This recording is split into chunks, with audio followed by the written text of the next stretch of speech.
C'est donc une époque dont nous avons vu qu'il est assez difficile d'en donner. Enfin, il y a un problème pour la dater.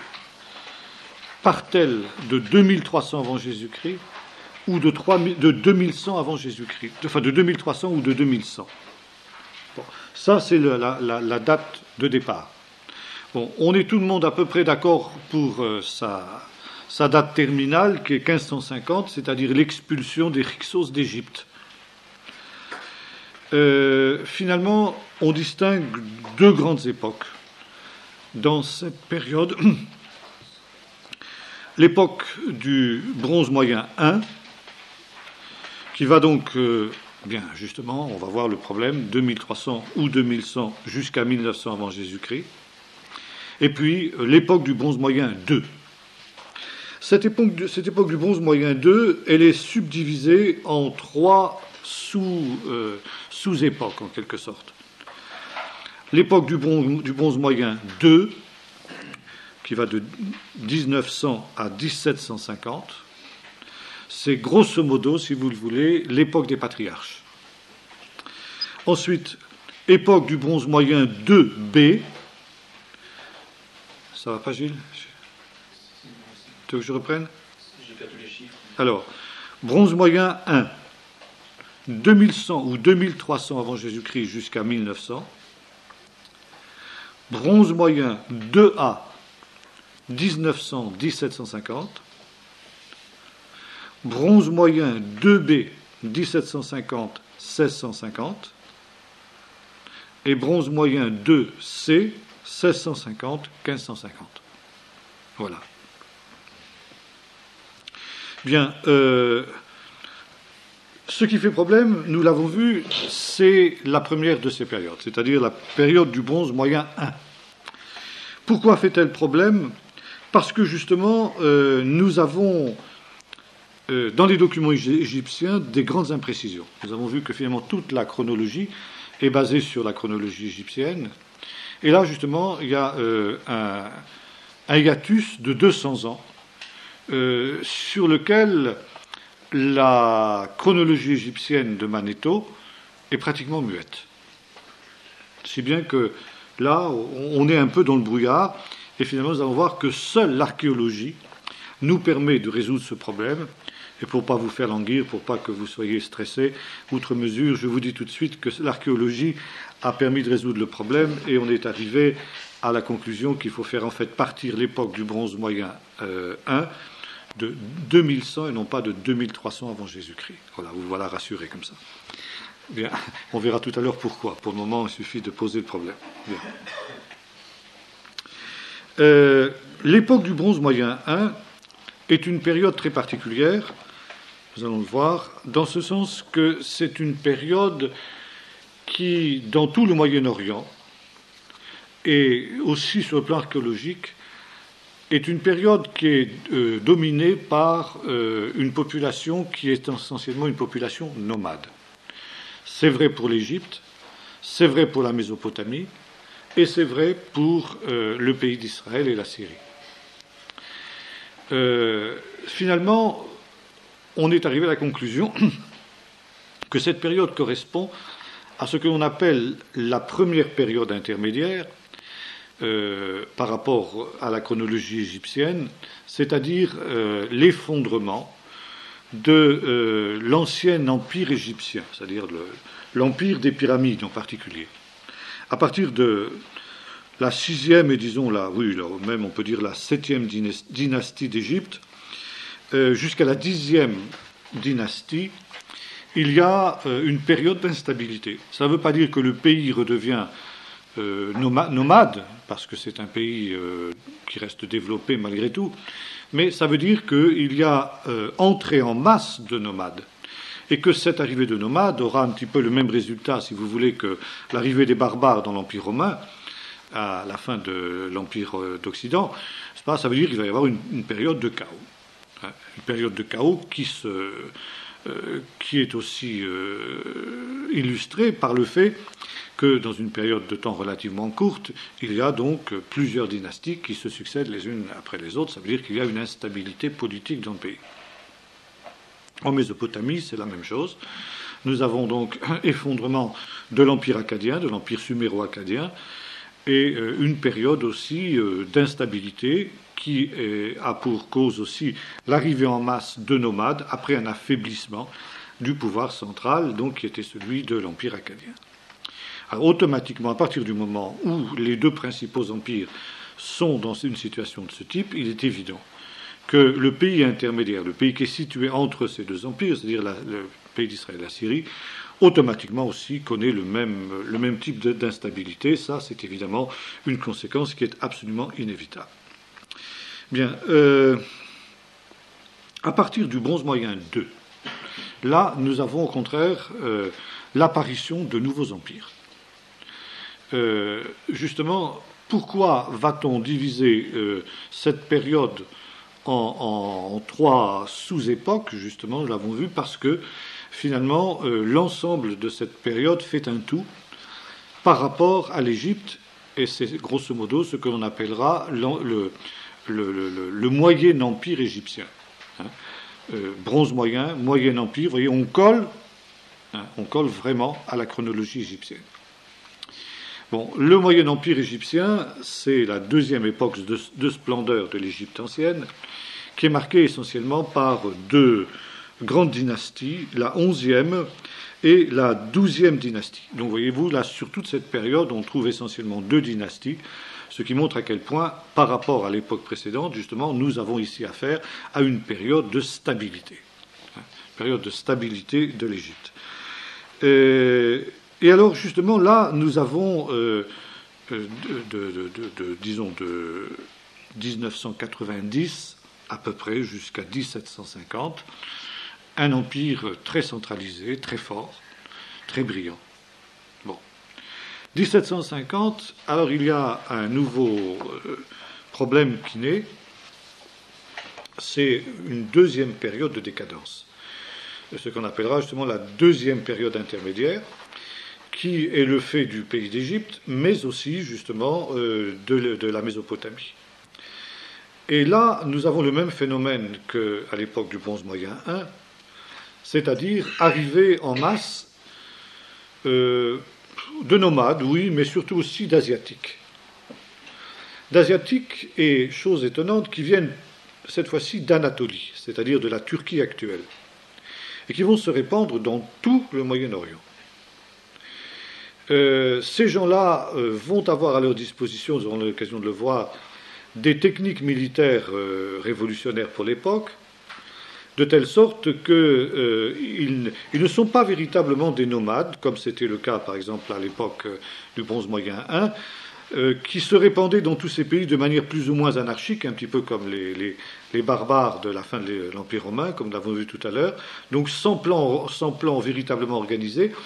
La deuxième période intermédiaire est marquée par l'arrivée de gens qui viennent pour conquérir ces pays-là et qui, eux, au contraire, ne sont peut-être pas, comment dirais-je, des peuplades qui sont obligatoirement centralisées, mais qui sont quand même beaucoup mieux organisées que ne l'étaient les Bédouins du désert de la première période intermédiaire.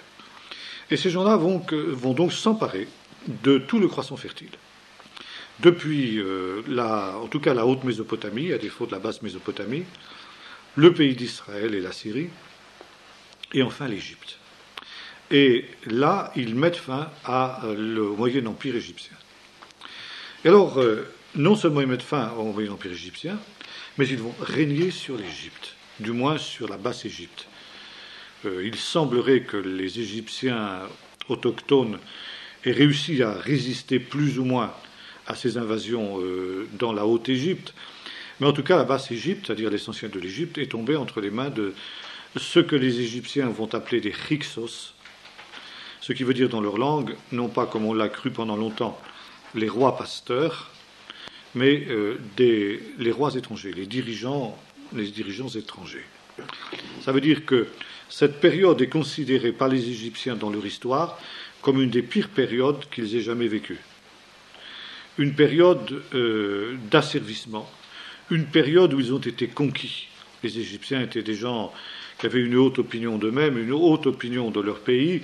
Ils considéraient que leur pays était le premier pays du monde Et ce fut pour eux une humiliation extrêmement importante que justement de passer sous la direction de dirigeants étrangers. Et là, nous allons avoir donc à partir de la XIIIe dynastie, plusieurs dynasties vont jusqu'à la XVIIe dynastie, donc XIIIe à XVIIe dynastie, les dynasties de rois étrangers qui vont se succéder sur le trône de l'Égypte.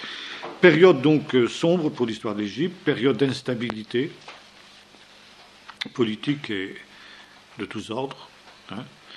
En fin de compte, la Syrie, Israël et l'Égypte forment un même pays, un même empire, sous la direction de ces dirigeants étrangers, même si, semble-t-il, la mainmise de ces gens sur ce qui est les possessions asiatiques de l'empire est plus ou moins lâche. Mais en tout cas, ils dominent sur les routes principales, ce qui est pour eux la chose essentielle. Et selon certains chercheurs, c'est grosso modo l'époque de Joseph, l'époque où les Israélites vont descendre dans le pays d'Égypte, comme nous aurons l'occasion de le voir. À la fin de cette période, 1550, les Égyptiens autochtones parviennent à reprendre le pouvoir après une lutte terrible. Il faudra des années et des années pour chasser les Hyksos, l'expulsion des Hyksos, et devient véritablement effective vers 1550 avant Jésus-Christ. Et là commence donc, arrive au pouvoir une nouvelle dynastie, la 18e dynastie, qui va créer alors la troisième période de splendeur de l'histoire de l'Égypte, ce qu'on appellera le Nouvel Empire. Le Nouvel Empire qui est bien entendu celui qui est le plus connu, le plus populaire, puisque c'est l'époque des grands pharaons, les Thoutmès, les Ramsès, les Merneptah, enfin tout, etc. Donc là, c'est l'Égypte classique, pourrait-on dire, qui naît à cette période. Donc, si vous voulez, voilà grosso modo situer les limites de la période qui nous intéresse. Bien, maintenant, il y a un autre problème qui naît, nous l'avons vu tout à l'heure, qui n'est toujours pas résolu. À quelle date faut-il faire partir le Nouvel Empire, en particulier l'époque du Bronze Moyen I. Les 2 siècles qui font problème, c'est-à-dire de 2300 à 2100, appartiennent-ils au Bronze Ancien ou au Bronze Moyen? Et donc il existe, on a vu, un hiatus de 200 ans dans les listes égyptiennes, dans les sources, et finalement, c'est les fouilles qui ont été effectuées dans le sud du pays d'Israël, dans un site qui s'appelle El Adjoul, en arabe, qu'on a trouvé la solution. El Adjoul, qui se trouve non loin de Gaza, donc à côté de le Wadi El Arish, qui est dans la Bible ce que la Bible appelle le torrent d'Égypte, c'est-à-dire qui était la frontière sud du pays d'Israël. C'est-à-dire que cette frontière allait beaucoup plus au sud que ne va la frontière internationale entre Israël et l'Égypte de nos jours, puisqu'elle dépasse la ville d'El Arish qui a été occupée par les Israéliens après la guerre des 6 jours et abandonnée en 1982, à la suite des accords entre Sadat et Begin. Et là, donc, se trouve un vaste cimetière. Finalement, El Adjoul, ce n'est rien d'autre qu'un vaste cimetière. Là, il y a un cimetière dans lequel on a trouvé à peu près 1500 tombes qui s'étendent sur des hectares et des hectares. C'est un cimetière qui date essentiellement de l'époque, enfin qui a été occupé en tout cas jusqu'à l'époque des Hyksos, donc jusqu'à la fin de la période. Le cimetière Hyksos est beaucoup plus petit. Et à côté du cimetière Hyksos, on a trouvé donc un autre cimetière avec 1500 tombes dont je parlais tout à l'heure, qui est situé au nord du Tel. Les tombes en question sont très particulières. Ce ne sont pas des tombes naturelles. Vous savez, on a dit la dernière fois que à l'époque précédente, on enterrait essentiellement dans des grottes. Des grottes naturelles. On était d'ailleurs parfois amené à les aménager un peu pour ce faire. Grottes qui pouvaient d'ailleurs au bout d'un temps d'ailleurs être récupérées pour servir de lieu d'habitation. Mais ou alors qui retournaient ensuite après à l'état de cimetière. Bon, par exemple, on sait que les patriarches ont été enterrés dans une grotte, la fameuse grotte de Macpéla. Bon, on aura l'occasion d'y revenir tout à l'heure, puisque justement, c'est quelque chose qui se situe à cette période. À El Hadjoul, nous avons, à l'époque donc ancienne, la première période, donc les 1500 tombes, et non pas au cimetière Hyksos qui est plus au sud, nous avons donc des tombes qui sont des tombes artificielles, qui sont des puits verticaux, creusés donc dans le sol, et en bas du puits s'ouvre une chambre sépulcrale. Si vous voulez, grosso modo, ça fait, voilà le plan à peu près d'une de ces tombes. Hein. Donc ici, nous avons le sol vierge. Alors on a ici un puits vertical, et puis ici, donc, on a une chambre sépulcrale. Et là, donc, on a de la place pour un seul corps. Hein. Alors ça, c'est aussi quelque chose qui tranche avec les époques précédentes, parce que les époques précédentes, les sépultures étaient des sépultures collectives. Tandis qu'ici, nous avons des sépultures individuelles. Ça, c'est quelque chose de tout à fait exceptionnel à la période qui nous... Enfin, dans l'histoire, si vous voulez, à partir de cette période-là. Et ce qui est très intéressant, c'est que pendant l'essentiel de la période du bronze moyen 1, l'essentiel des sépultures qu'on va trouver non seulement à El Hadjoul, mais un peu partout dans le pays d'Israël, seront des sépultures de ce type. Seront des sépultures individuelles. Et c'est là, justement, que l'histoire des patriarches est une exception. L'histoire des patriarches, qui se situe à cette période-là, et la sépulture des patriarches dans la caverne de Macpéla, donc ici, première chose dans une caverne. Deuxième chose, sépulture collective, reprend, si vous voulez, plutôt les traditions de l'époque précédente, c'est-à-dire du bronze ancien, plutôt que de se soumettre aux coutumes de l'époque, si j'ose dire. Hein. Bon, ça c'est à noter en passant, sans qu'on puisse absolument l'expliquer. Donc ici, ce qui est très intéressant, c'est qu'il y a bien sûr, comme c'est toujours le cas, des offrandes qui sont faites aux morts dans la sépulture, et on trouve bien sûr des poteries, ça c'est classique, mais on trouve aussi des armes. Quand il s'agit des armes de bronze, quand il s'agit d'un homme, des bijoux, ou bien par exemple des aiguilles en os pour la couture, des palettes à parfum, des choses comme ça, en ivoire par exemple, pour ce qui concerne les sépultures de femmes. Donc on sait, si on a affaire à un individu de sexe masculin ou de sexe féminin, au vu des offrandes qu'on trouve justement dans ces puits. Maintenant, ce qui est très intéressant, c'est que la poterie justement qu'on trouve à El Hadjoul est une poterie tout à fait nouvelle. C'est une poterie qui n'existait pas à l'époque précédente. Cette poterie, les archéologues lui donnent un nom, c'est celui de poterie caliciforme. Parce que justement, comme son nom l'indique, c'est une poterie qui a des formes de calice. Elle est typique de cette période. Et on trouve aussi, au niveau des armes, des choses intéressantes. On trouve des dagues, par exemple, et notamment, c'est le cas dans la région de Jéricho. Jéricho, nous allons voir dans un instant.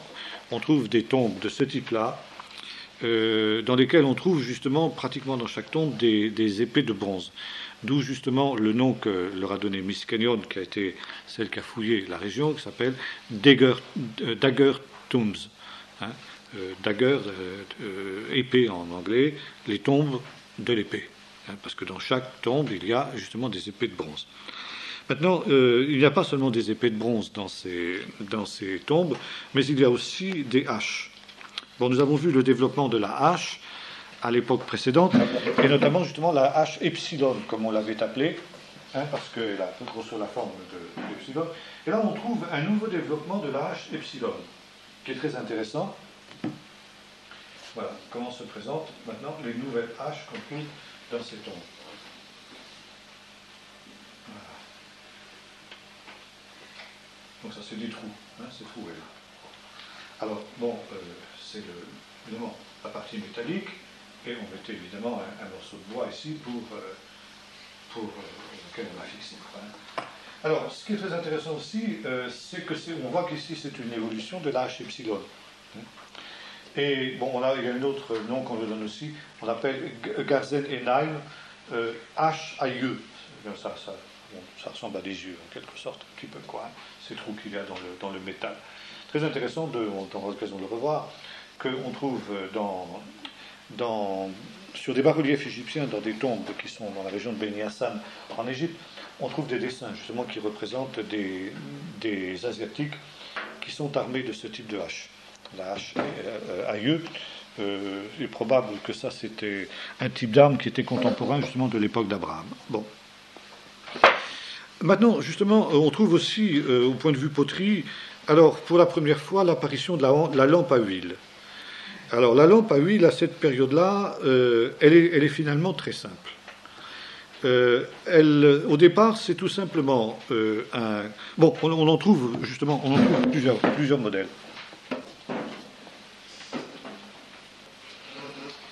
On en trouve, par exemple, si on la regarde de dessus, ça fera à peu près ça.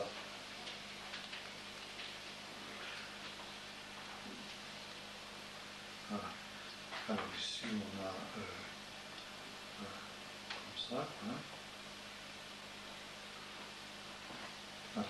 Si on la regarde sur le côté, ça fera ça comme ça fait comme ça. Alors ça remonte un peu ici comme ça, quand on regarde sur le côté. Voilà. C'est plus comme ça, plus comme ça.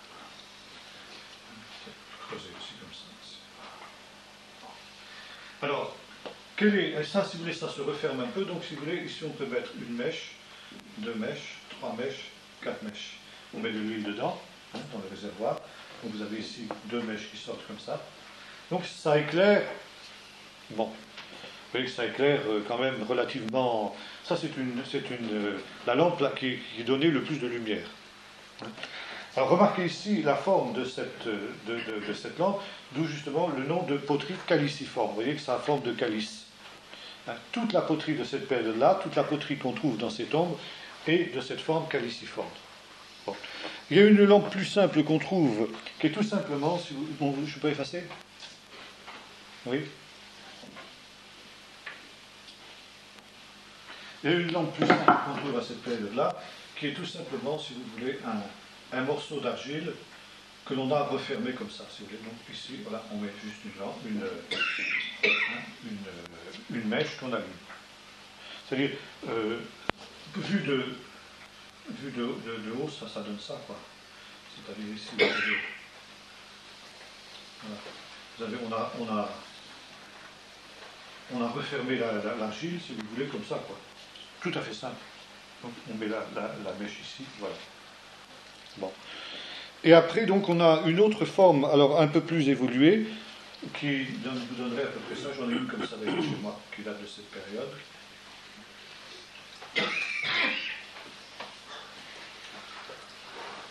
Donc même type, si vous voulez, mais alors un peu plus élaboré déjà. Hein? Donc c'est le même type de lampe. On voit que c'est des lampes encore très frustes. Qu'est-ce qui se passe après Oui, ben, va, rapidement, oui. N'attends pas.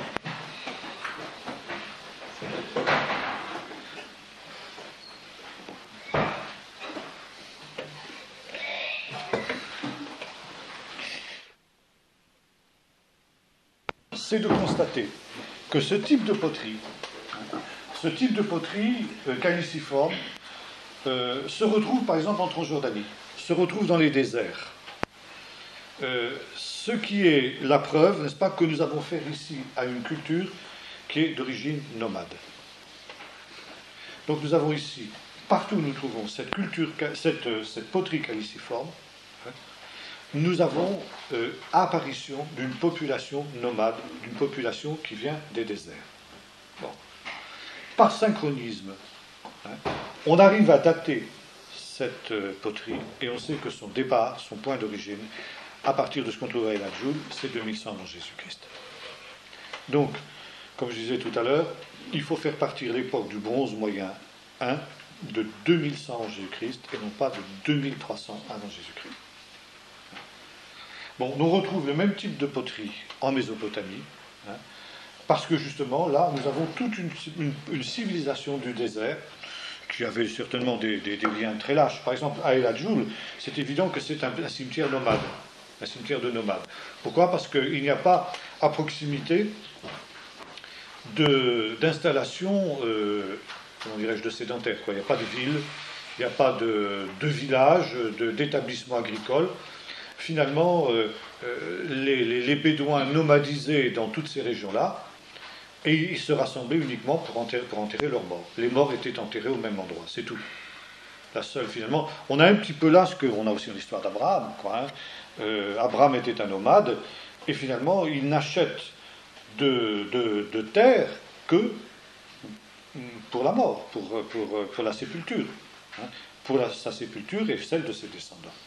Donc il y a toute une tradition de sépulture qui a commencé à El Adjoul depuis le début de l'arrivée de ces Bédouins dans la région, c'est-à-dire depuis l'effondrement d'Égypte, qui contrôlait cette région-là, jusqu'à l'époque Hyksos, jusqu'à la fin de l'époque Hyksos, on a continué à enterrer dans ce cimetière d'une manière absolument ininterrompue pendant toute la période du bronze moyen 2. Du bronze moyen en général. 1 et 2, justement. Et là, donc, on sait maintenant, grâce à ce cimetière, qu'il y avait différentes tribus. Différentes tribus parce que les types d'armes, d'une part, et d'autre part, les types de poterie diffèrent d'un groupe à l'autre, d'un groupe de tombes à l'autre.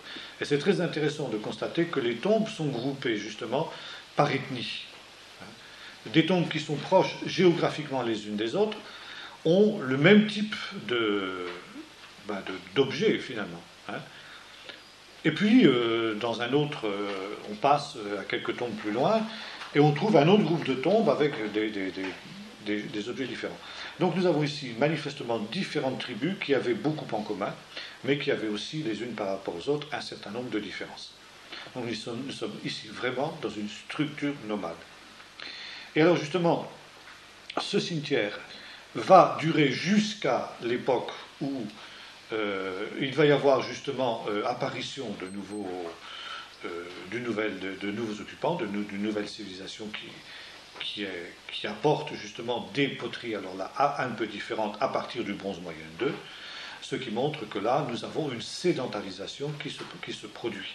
Une sédentarisation qui se produit dans toute la région. Bon.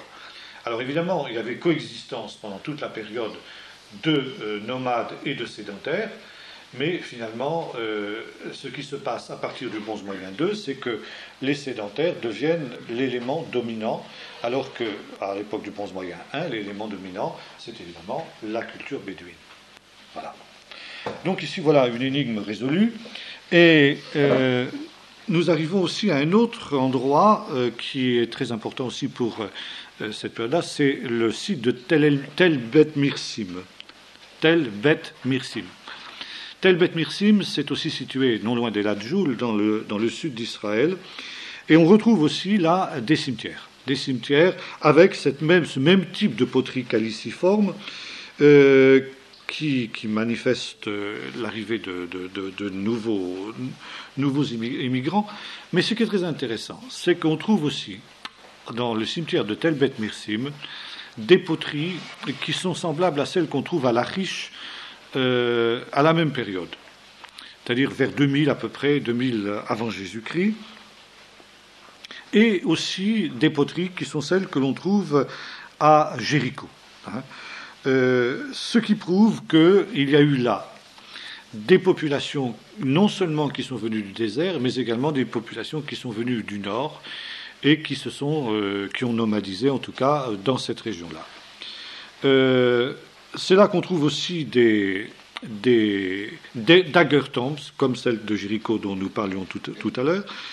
Et donc le professeur Albright, le professeur Nelson Gluck, le professeur Mazar ont mis ces populations en relation avec ce que nous avons évoqué ensemble la dernière fois, c'est-à-dire la vague des Amoréens.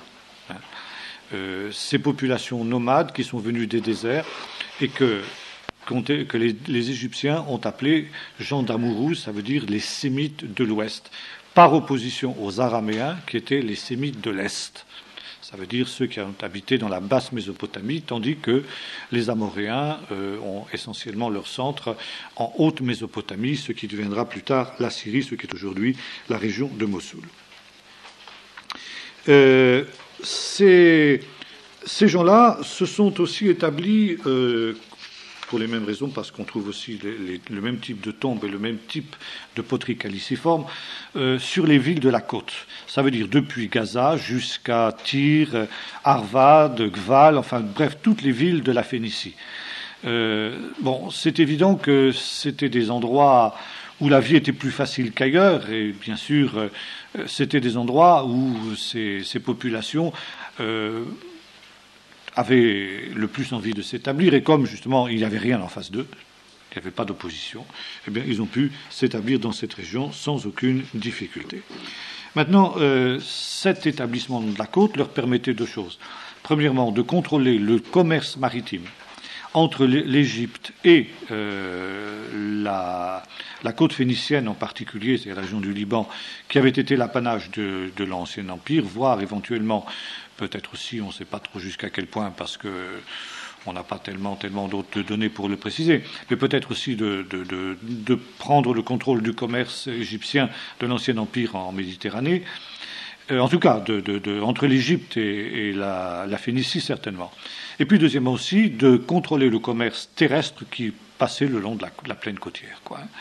Donc là, nous avons une nouvelle donne tout à fait révolutionnaire pour cette période-là. Maintenant, il y a aussi d'autres tombes qu'on appelle tomb potteries, et qui sont alors là ainsi nommées parce qu'il y a un très très grand nombre de poteries. Ces poteries qui aussi sont différentes selon les différentes tribus auxquelles appartenaient ces gens-là. Donc on trouve à peu près la même structure que celle qu'on a à El Hadjoul devenant en quelque sorte l'image de tout le pays d'Israël, le microcosme du pays d'Israël pendant toute cette période. À Megiddo, donc au nord cette fois-ci. Comment se présentent les choses? Alors là, on a à l'est du Tel aussi le même type de tombe. Le même type de tombe, en nombre moindre d'ailleurs que dans le sud. Par exemple, pour l'heure, on a retrouvé dans cette région qu'une dizaine de tombes, en fait. Et c'est à l'inverse de ce qui se passe à El Hadjoul ou autre, ces tombes sont creusées dans la roche. C'est beaucoup plus difficile, bien entendu, mais c'est aussi, qu'est-ce qu'on va dire, plus chic, je ne sais pas. Donc, en tout cas, il y a plus de chances que ça résiste au temps aussi. Dans le Negev, dans certaines régions du Sinaï, on trouve aussi ce même type de poterie caliciforme, et on trouve aussi à proximité des restes de campements de bédouins, ce qui est une confirmation supplémentaire que l'on a vraiment affaire à une population nomade. Il y a donc une civilisation tout à fait particulière qui apparaît à cette période-là, qui ne nous a pas laissé d'autres traces matérielles que essentiellement des tombeaux. Alors, bon, c'est très difficile à cause de cela, pendant toute cette période, de classer chronologiquement les différents types de poteries qu'on a trouvées. Parce que, bien sûr, dans la mesure où on ne les trouve que dans des tombeaux, les tombeaux, il n'y a pas de stratigraphie possible. Il n'y a pas de possibilité de comparaison avec d'autres sites qui auraient été datés avec plus de précision, de telle sorte que là, on est un petit peu dans une période qui se caractérise par un flou. Bon. Alors, on a aussi, à la fin de la période, une autre évolution de la hache aïeux que nous avons vue tout à l'heure, qui se caractérise par le fait que les yeux sont beaucoup plus petits. Voilà.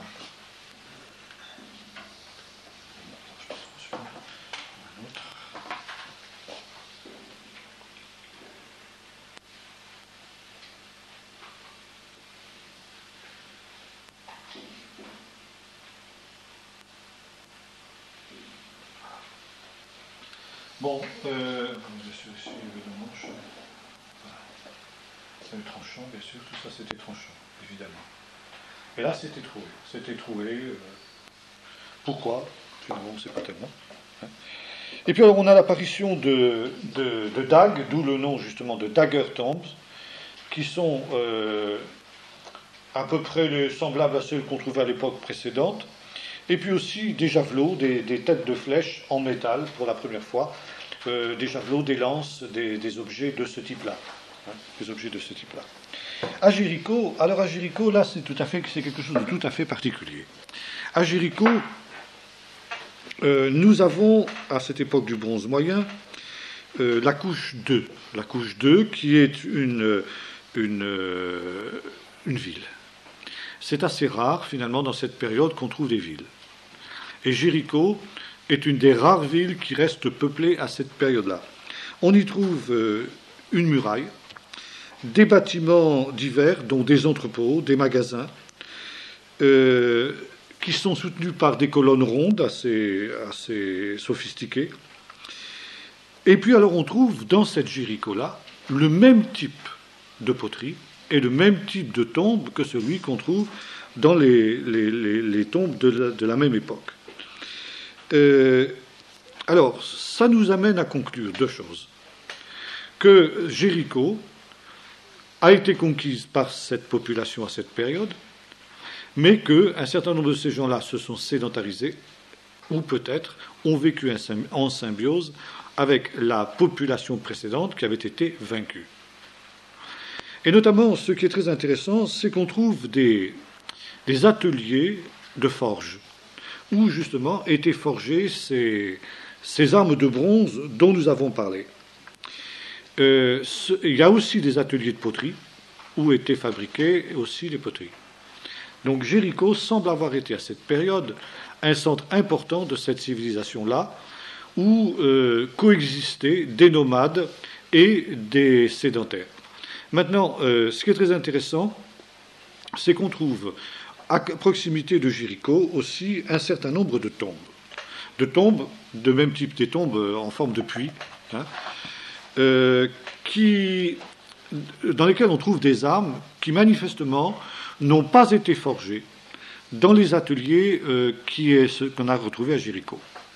Ça veut dire que les nomades forgeaient eux-mêmes leurs propres armes et que les armes qui étaient forgées sur place à Jéricho servaient pour les habitants de la ville. Quelles étaient les relations entre les différents groupes nomades et les groupes de sédentaires à Jéricho? Et pourtant, il y avait on sait qu'il y avait aussi des nomades à Jéricho qui passaient, qui peut-être pour un temps plus ou moins long, qui commerçaient, etc. Bon, enfin, c'est assez difficile de dire. Maintenant, ce qui est aussi intéressant à Jéricho, c'est que nous avons non seulement, alors là, les tombes individuelles semblables à celles qu'on trouve à Tel el-Adjoul ou à Tel el-Mirsim, mais on trouve aussi alors des tombes collectives. Et notamment, justement, des tombes sous forme de tumulus, un peu comme celles qu'on a ici dans notre région.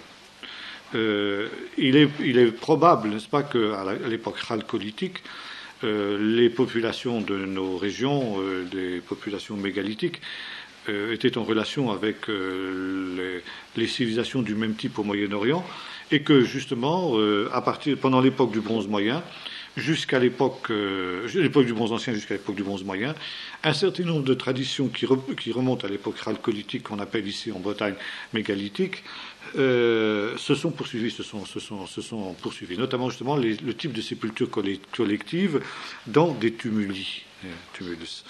Et là, ce qui est intéressant, c'est de se demander justement quelle était l'origine, quelle était la nature de ces populations qui ont été enterrées justement dans ces tombes. Bon, ce qui est intéressant aussi, c'est de noter qu'il y a des relations entre Jéricho et l'Égypte à cette période-là. Et des relations donc avec l'Égypte importantes, à la fois commerciales et culturelles, qui se sont manifestées notamment à l'époque de la 8e dynastie égyptienne, ça veut dire justement pendant toute cette période dite première période intermédiaire. Et le fait que l'on trouve justement ce type d'objet dans ces tombes de Jéricho nous amène aussi, c'est une nouvelle preuve qu'il nous faut faire partir le début de la période, non pas de 2300, mais de 2100 avant Jésus-Christ, ainsi que nous l'avons dit tout à l'heure. Alors, justement, le problème qui se pose, c'est celui de savoir quel synchronisme on peut faire entre cette période-là et puis la première période des patriarches. Les patriarches nous sont présentés comme des nomades, des gens qui quittent la Mésopotamie, c'est-à-dire le pays des Sémites de l'Est, et qui se mettent en route vers Haran, c'est-à-dire vers l'ouest, l'ouest de la Mésopotamie, et de là vers le pays de Canaan, y compris justement en Égypte. Abraham descend en Égypte, comme le font un certain nombre de nomades de cette période-là. Et je vous citais tout à l'heure justement les tombes de Beni Hassan en Égypte, qui datent de la fin de la période, voire le début de la période suivante, c'est-à-dire du début du Moyen Empire, grosso modo. Et là, nous avons une scène très intéressante qui est peinte sur le bas-relief de la tombe, où nous voyons justement une caravane d'Asiatiques, de Bédouins asiatiques, de nomades, qui vient se réfugier en Égypte.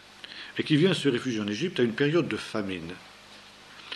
Et alors, les Égyptiens nous sont représentés d'une manière tout à fait traditionnelle, c'est-à-dire glabres, vêtus d'un pagne, avec une peau foncée, comme on le voit, puisque c'est peint encore en couleur. Donc là, on a une photo couleur, si j'ose dire. Vous voyez, les Égyptiens étaient très en avance sur leur temps.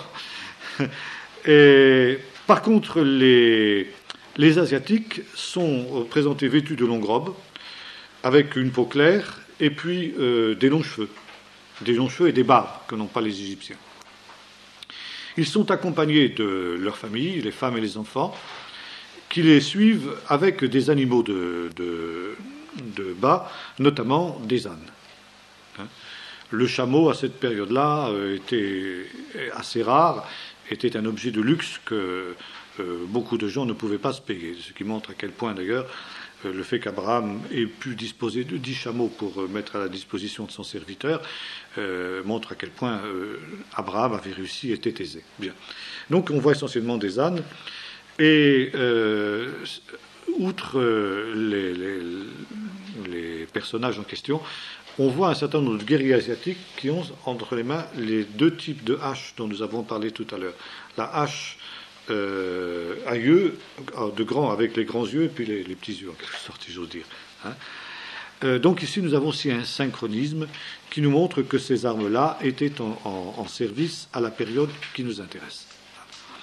Et alors, justement, l'idée de base, c'est que la période du bronze moyen 1, du moins à la fin de la période, ou plutôt la période transitoire entre le bronze moyen 1 et le bronze moyen 2, ça veut dire le bronze moyen 2A, et la période des anciens patriarches, ça veut dire d'Abraham.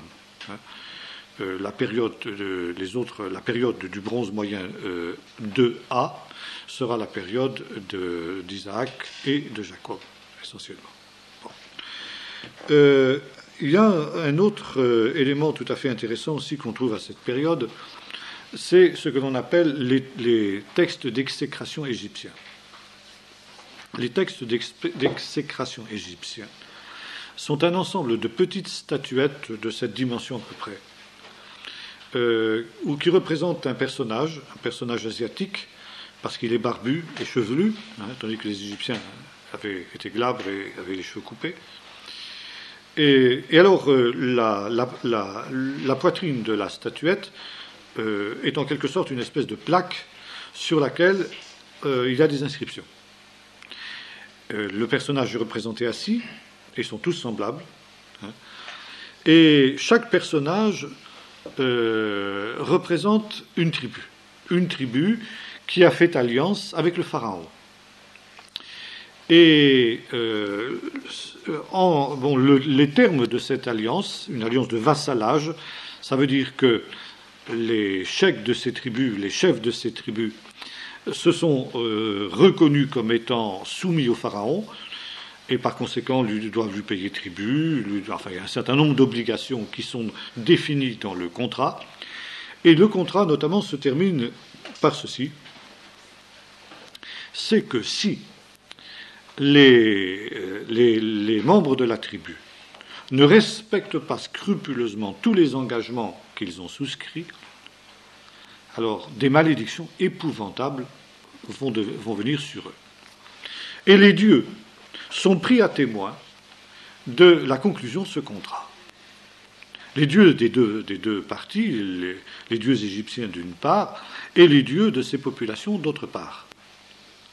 Et il est dit ceci: je reconnais que si je ne respecte pas scrupuleusement tout ce qui a été, alors les malédictions suivantes me seront envoyées par ces dieux qui sont les témoins de ce contrat. Alors, des plaies, des maladies, la mortalité du bétail, la famine, enfin tout ce qu'on peut imaginer, quoi. Et le pharaon gardait précieusement chez lui ces statuettes, qui représentaient chacun une tribu nomade. Et le jour où la tribu en question se révoltait, ou bien ne respectait pas, ou c'est cette pays tribu, ce qui était d'ailleurs un signe d'une révolte, alors le pharaon brisait la statuette, il l'a jetée par terre, il l'a brisée, et toutes les malédictions qui étaient écrites sur la statuette s'abattaient sur la tribu en question. C'est ce qu'on appelle les textes d'exécration. Bon. Il y a dans deux séries de textes d'exécration. Mais la première série, c'est celle qui nous intéresse pour le moment, on aura l'occasion de parler de la deuxième plus tard, et contrairement à la deuxième série des textes d'exécration, essentiellement représentés par des tribus nomades. Par contre, 2 siècles plus tard, les textes d'exécration de la deuxième série concernent des villes qui sont expressément nommées, dont, entre autres choses, la ville de Jérusalem. Urushalim, ça s'appelle à cette période. Et ça nous montre quoi? Que sur l'espace de 2 ou 3 siècles, il y a eu, pour le pays de Canaan, donc une évolution. Cette population est devenue une population essentiellement urbaine.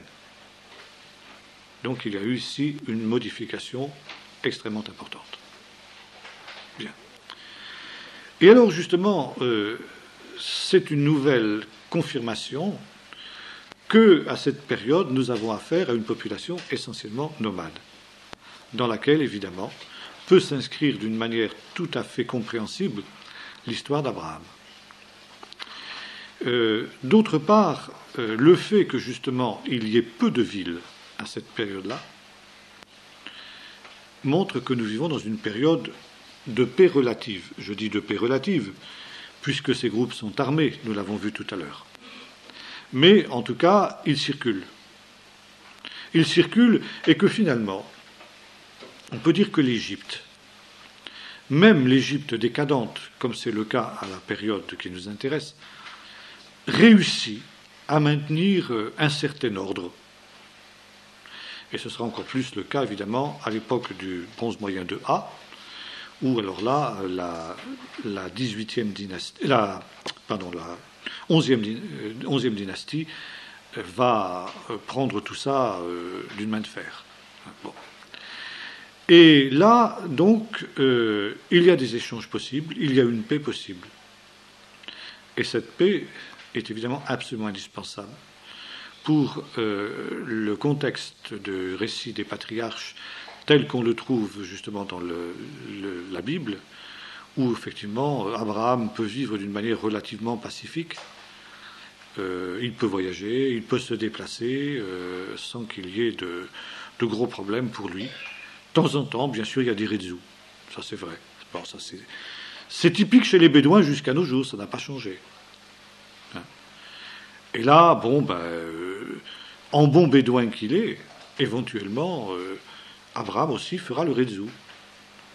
Et notamment lorsque les 5 rois du Nord sont venus pour enlever son neveu Lot et les habitants de Sodome, Abraham arme 300 de ses hommes, ce qui est à peu près l'effectif normal pour un ridzou, un ridzou de grande importance, bien sûr. Mais pour un ridzou, qu'est-ce que c'est que ça? C'est quoi?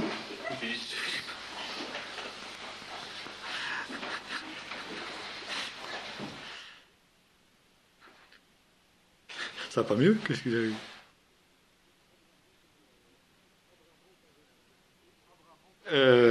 Abraham monte un réseau de grande importance, et il parvient donc à récupérer non seulement les personnes, mais également les biens, ce qui est aussi le but du réseau. Le réseau, c'est non seulement de s'emparer des biens, mais également de s'emparer des personnes qu'on vend comme esclaves.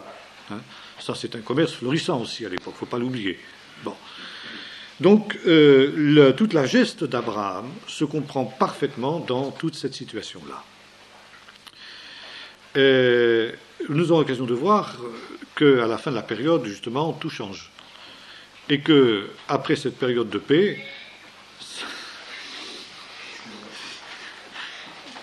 s'instaure une période au contraire de grands troubles qui amène les populations à se sédentariser et à se protéger dans des villes.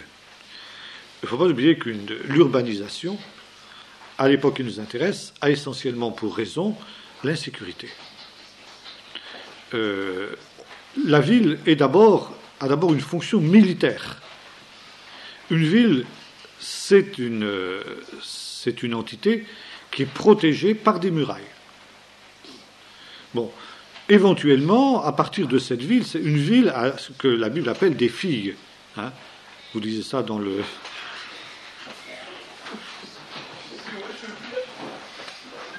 Toi aussi, tu te sens mal?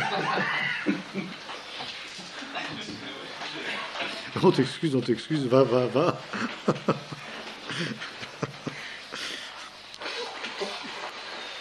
Une ville a des filles, ce que la Bible appelle des filles. Ça veut dire des villages, disons, des villages agricoles ou artisanaux, n'est-ce pas, ou même des centres qui sont des caravansérails pour les bédouins. Mais ces bédouins ou ces semi-nomades, c'est là une espèce de... Les filles des villes, ce sont des entités où sont peuplés des semi-nomades. Ces semi-nomades, en cas de problème, viennent se réfugier dans la ville, comme par exemple les serfs, au Moyen-Âge, le faisaient dans le château fort du seigneur. C'est à peu près la même structure. Hein, et les mêmes causes qui produisent les mêmes effets. L'insécurité. Donc, à la période qui nous intéresse, c'est une période, au contraire, de sécurité. La période suivante sera une période d'insécurité et une période qui va voir, donc, un changement total, justement, de la physionomie du pays de Canaan, du pays d'Israël, donc, à ce moment-là. Bon, voilà, si vous voulez, donc, c'est toute cette période qui est une période de grands bouleversements, de grandes transformations. Et la population cananéenne, ce qu'on va appeler la population cananéenne, on a vu ça la dernière fois, va être le résultat, justement, de cette arrivée, ce melting pot, hein, où se mêlent des populations qui étaient sédentaires avant la venue des Amoréens, les Amoréens eux-mêmes, des Égyptiens qui sont venus s'installer là à l'époque de l'Ancien Empire et puis qui, au moment de la décadence, sont restés sur place, des populations qui sont venues d'Anatolie, des populations qui sont venues de Grèce. Car déjà à cette période, nous avons des populations qui viennent de Grèce et des îles de l'Égée. Bon, c'est la période aussi où la Crète entre en décadence. C'est la période aussi où nous avons des poussées de populations qui sont venues du nord et qui font que des groupes du continent viennent en direction de l'est et du sud. Et notamment dans les récits des patriarches, le livre de la Genèse évoque la présence de Philistins dans la région de Grar en particulier, ça veut dire la région de Gaza actuelle. Bon. Les Philistins sont une population qu'on a maintenant répertoriée d'une manière très précise, de manière archéologique. C'est notamment une professeure, Madame Trouda Dotan, qui est une grande spécialiste des Philistins. Et Madame Trouda Dotan a situé l'arrivée des Philistins, nous aurons l'occasion d'y revenir, au XIIe siècle avant Jésus-Christ, donc des siècles après la période qui nous intéresse.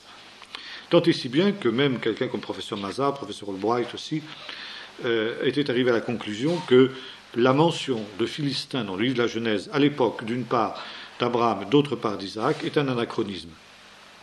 Il est vrai que les Philistins officiels, ça veut dire les Philistins du XIIe siècle, se sont installés justement dans la même région, tant et si bien qu'on peut croire qu'il y a anachronisme. C'est un de ces mythes, une de ces légendes que tous les critiques de la Bible nous rabattent les oreilles, comme le fait actuellement Le Point dans le dossier qu'il consacre cette semaine à la Bible. En fait, des recherches récentes ont démontré que ce que la Bible appelle les Philistins, c'est tout simplement des Grecs. Des Grecs parce que les Philistins, finalement, sont venus de Grèce. L'origine des Philistins, c'était la Grèce. La Grèce et les îles de l'Égée. Et finalement, la Bible connaît tous ces gens-là jusqu'à l'apparition des Grecs officiels, c'est-à-dire jusqu'à l'époque perse, où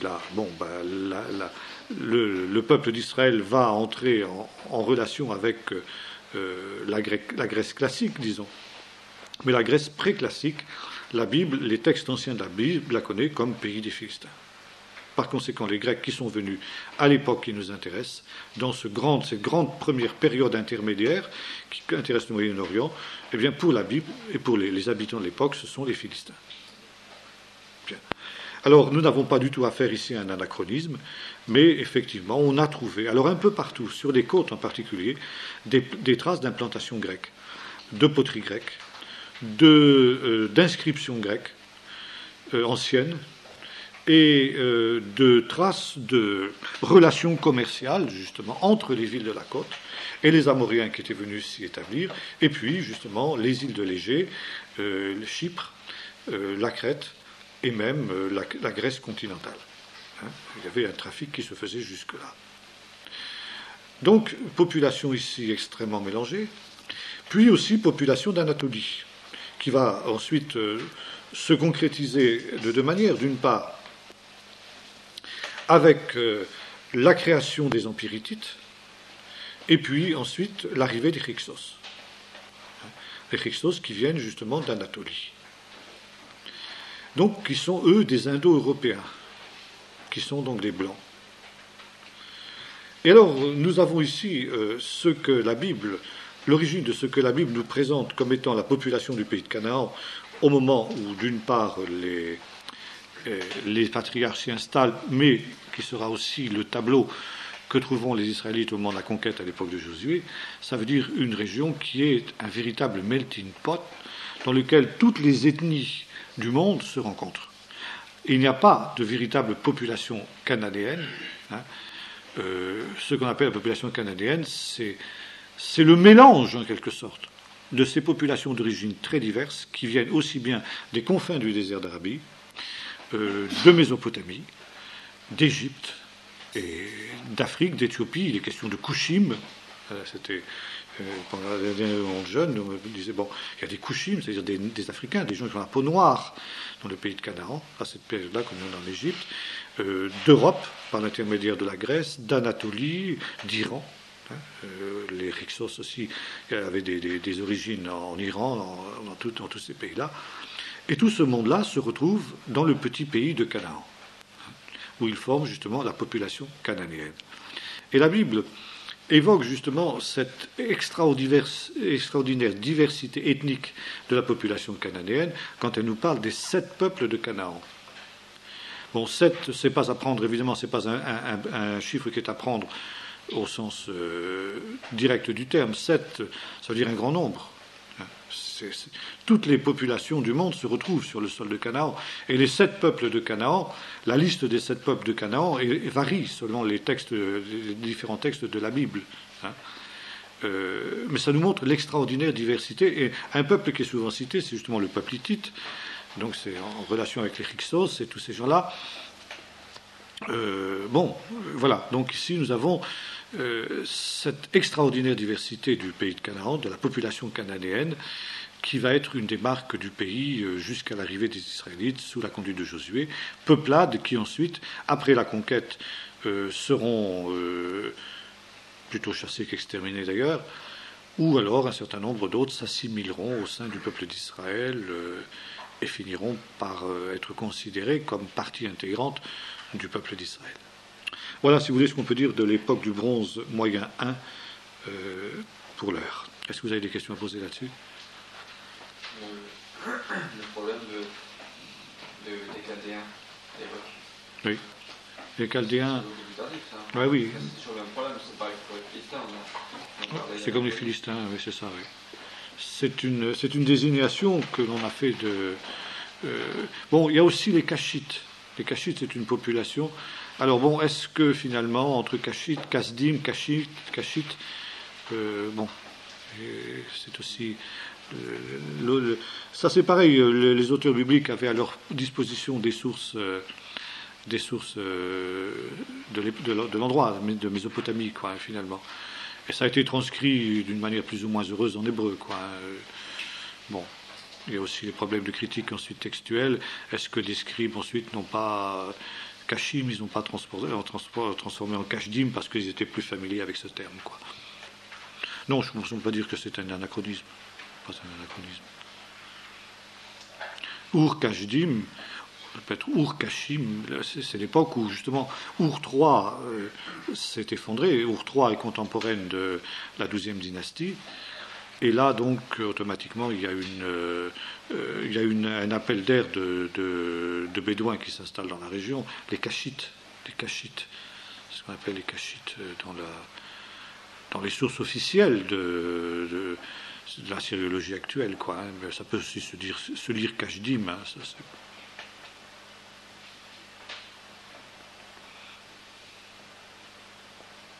Autre question? Est-ce qu'on peut établir un lien entre les Philistins et Antiochus Épiphane qui est venu Non, absolument pas. Absolument pas. Là, c'est des siècles après, quoi. Non, les Philistins, en tant qu'entité, ont disparu au moment des conquêtes assyriennes. Et ensuite, les Perses, c'est pareil. Alors, il y a eu des déportations aussi en ce qui les concernait. Il y a eu l'apport d'autres populations. Mais c'est vrai que toutes ces régions ont vu aussi, à l'époque perse, à la fin de l'époque assyrienne déjà, et à l'époque perse, une arrivée massive de Grecs venus du continent, de la Grèce classique, comme en Égypte d'ailleurs. Hein. L'Égypte a vu, ils venaient soit comme mercenaires pour combattre dans les armées locales, soit comme marchands. Les Grecs aussi étaient des marchands, quoi. Hein. Marchands, artisans, forgerons, tout ça, quoi. Et alors donc, bien sûr, quand la Grèce a été vaincue et qu'Alexandre le Grand est arrivé dans la région, lui venait de Grèce, alors automatiquement il y a eu un appel d'air formidable pour l'arrivée de Grecs. Et à l'époque du Nouveau Testament, la population de Judée, la population d'Israël était à peu près composée, je dirais 40% de Grecs et 60% de Juifs. C'était presque, même la proportion peut-être même un petit peu plus forte, tant et si bien que c'est ce qui a provoqué la grande révolte, parce que les Romains, selon le vieil adage diviser pour régner, de tous les impérialistes, ont utilisé les éléments grecs avec lesquels ils étaient beaucoup plus proches pour faire pièce aux Juifs. Hein.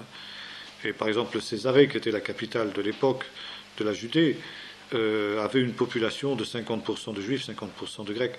Et c'est là qu'a éclaté la grande révolte. Il y avait des troubles qui éclataient constamment entre Juifs et Grecs, surtout les gouverneurs de la dernière période, ça veut dire après 44, après la mort d'Agrippas Ier, tous les gouverneurs romains étaient des Grecs.